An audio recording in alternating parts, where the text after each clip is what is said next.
కీర్తనల గ్రంథము 97వ అధ్యాయము. యెహోవా రాజ్యము చేయుచున్నాడు, భూలోకము ఆనందించునుగాక, ద్వీపములన్నీయు సంతోషించునుగాక. మేఘాంధకారములు ఆయన చుట్టూ నుండును, నీతి న్యాయములు ఆయన సింహాసనమునకు ఆధారము. అగ్ని ఆయనకు ముందు నడచుచున్నది, అది చుట్టూనున్న ఆయన శత్రువులను కాల్చివేయుచున్నది. ఆయన మెరుపులు లోకమును ప్రకాశింపజేయుచున్నవి, భూమి దాని చూచి కంపించుచున్నది. యెహోవా సన్నిధిని, సర్వలోకనాథుని సన్నిధిని పర్వతములు మైనము వలె కరగుచున్నవి. ఆకాశము ఆయన నీతిని తెలియజేయుచున్నది, సమస్త జనములకు ఆయన మహిమ కనబడుచున్నది.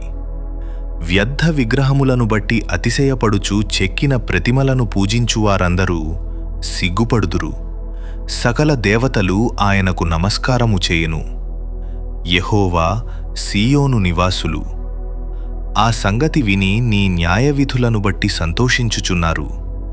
యూదా కుమార్తెలు ఆనందించుచున్నారు. ఏలయనగా యెహోవా, భూలోకమంతటికి పైగా నీవు మహోన్నతుడవైయున్నావు. సమస్త దేవతలకు పైగా నీవు అత్యధికమైన ఔన్నత్యము పొందియున్నావు. యెహోవాను ప్రేమించువారలారా, చెడుతనమును అసహ్యించుకొనుడి. తన భక్తుల ప్రాణములను ఆయన కాపాడుచున్నాడు. భక్తిహీనుల చేతిలో నుండి ఆయన వారిని విడిపించును. నీతిమంతుల కొరకు వెలుగును, యథార్థ హృదయుల కొరకు ఆనందమును విత్తబడియున్నవి. నీతిమంతులారా, యెహోవాయందు సంతోషించుడి. ఆయన పరిశుద్ధనామమును బట్టి ఆయనకు కృతజ్ఞతాస్తుతులు చెల్లించుడి.